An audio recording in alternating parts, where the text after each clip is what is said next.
పరశురాముని చేత పాథోధిమేఖలాభరము దానము కొన్న బ్రాహ్మణుండు. ఈయన మొట్టమొదటి వాడు కశ్యపుడు. కశ్యప, అత్రి, భరద్వాజ, విశ్వామిత్ర, అథ గౌతమ అన్నాడు. వశిష్ఠ, జమదగ్నిశ్చ అన్నారు. వీళ్ళు సప్త ఋషులు. ఒక్కొక్క యుగములో మారుతూ ఉంటారు, ఒక్కొక్క మన్వంతరంలో ఈ సప్త ఋషులు. ఈ వైవస్వత మన్వంతరానికి వీళ్ళే సప్త ఋషులు. అందువల్ల ఈ సప్త ఋషులలో మొట్టమొదటి వాడు కశ్యపుడు, రెండవ వాడు అత్రి. ఈ కశ్యపుడు అందువల్ల పరశురాముని చేత పాథోధి మేఖలాభరము దానము కొన్న బ్రాహ్మణుండు. ఆయన మొత్తము దానం తీసుకున్నాడు. తీసుకుంటే అప్పుడు దీనికి పేరు కాశ్యపి అని వచ్చింది భూమికి. ఇది కాశ్యపి అనే పేరు ఎందుకు వచ్చిందంటే కశ్యపుడు దానము స్వీకరించటం వల్ల. ఇంకా మనం తీసుకున్నాక మన ఇంటికి మన పేరే పెట్టుకుంటాం కదా, దానం ఇచ్చిన వాడి పేరు పెట్టుకోం, మన పేరు పెట్టుకుంటాం. ఇచ్చాడు ఆయన, అయిపోయింది. ఆయన ఇచ్చాడు కాబట్టి ఈయన తన పేరు పెట్టుకున్నాడు. కాశ్యపి అన్నారు ఈ భూమండలం అనంతా కూడా. అటువంటి ఈ కాశ్యపి మండలములో, భూమండలములో ధర్మము ఏ కాలములోనైనా, కలియుగములోనైనా ధర్మము నిలవడానికి కొన్ని మార్గాలను ఉపదేశించాడు, మహాత్ములు పెట్టారు. విద్యా అధ్యయన దానాని తపః సత్యం ధృతి క్షమా అలోభ ఇది మార్గోయం ధర్మశ్చ అష్టవిధ స్మృత అన్నాడు. యాగం, విద్య అంటే యాగం, అది చెయ్యడము, చెయ్యించటము. అందుకని యాగం ఎందుకు చేయాలయ్యా? ఊరికే నెయ్యి పోస్తుంటారండి అని వాడో వీడో మాట్లాడినా కూడా వాడికి అర్థం కాదు, తెలియదు. వాడు తెలియని వాడు అజ్ఞాని, ఏదో చెప్తే మనం ఎందుకు వినాలి? వినకూడదు. అందువల్ల వాడికి నాయన తెలియజెప్తాము. వాడు ఒప్పుకోకపోతే మనకేం నష్టము?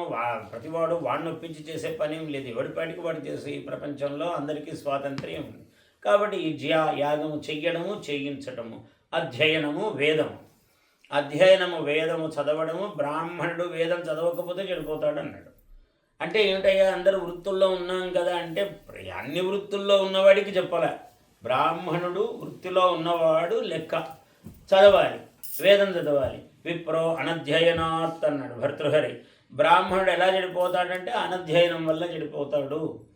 విప్రో అనధ్యయనాత్ కులం కుతనయాత్ శీలం ఖలోపాసనాత్ హ్రీర్మద్యాత్. ఇలా కొన్నిటి వల్ల కొన్ని నశించిపోతాయ్యా అన్నాడు.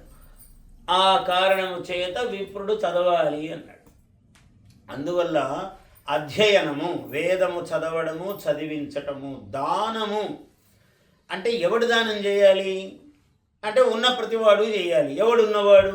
ఎంత ఉంటే అంత ఉన్నవాడు. దీనికి నాకు 100 కోట్లు వచ్చాక నేను దానం చేస్తానండి అని అన్నాడు అనుకోండి, అది అబద్ధమని అర్థం. ఎందుకంటే వీడు ఇప్పుడు ఏం చేయకపోతే 100 కోట్లు వచ్చాక ఎందుకు చేస్తాడు? చేయడు. అంటే శీలం వాడి ప్రవృత్తిలో ఉండాలి. ఉన్నంతలో ఏదో ఒకటి చేసేవాడే దాత. నీకెంత వైభవం ఉంటే దాని ప్రకారం వెళ్ళు. కానీ ముందు ఏమీ లేనివాడివి కాదు కదా. ముందు నువ్వు విద్యా, అధ్యయనము, దానము, యాగము, వేదము, దానము, తపస్సు, ఇవి 4 ఒక విభాగం. తపస్సు ఏమిటి?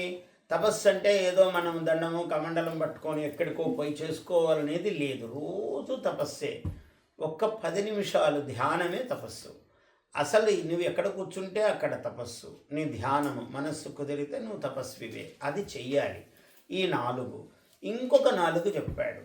తపః సత్యం ధృతి అలోభ. సత్యం అన్నాడు. ఇప్పుడు తపస్సు, దానము ఇవన్నీ ఒక వర్గము.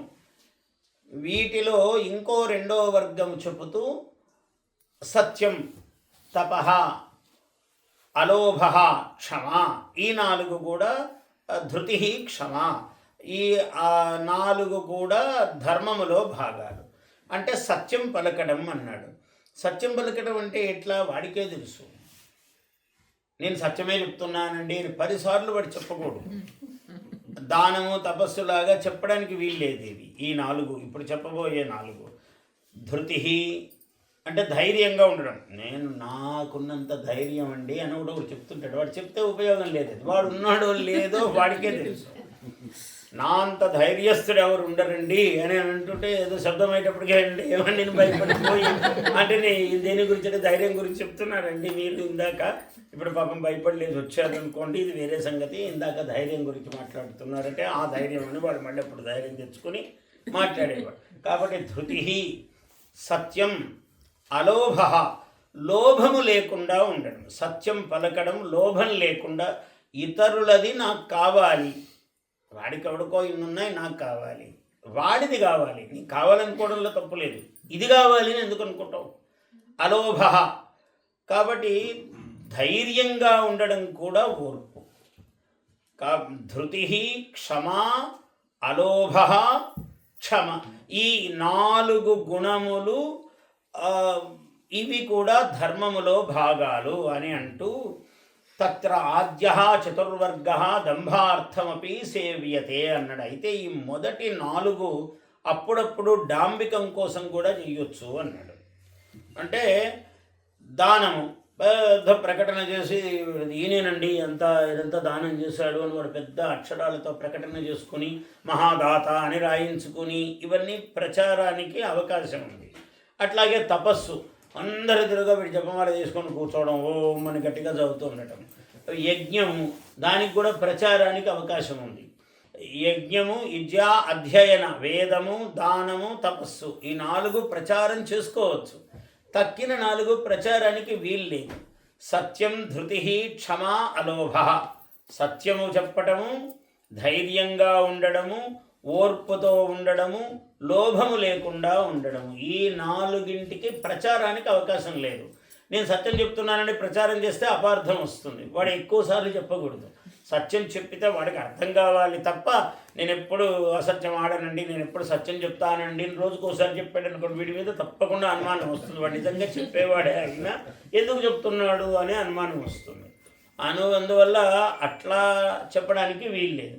ఈ మొదటి 4 ప్రచారానికి అవకాశం ఉందయ్యా, రెండో 4ంటికి అట్లా అవకాశము లేదు అన్నాడు. మరి లేకపోతే ఏమిటి అంటే ఈ రెండవ 4 నిశ్చయంగా చేస్తే వాడు చాలా గొప్పవాడు.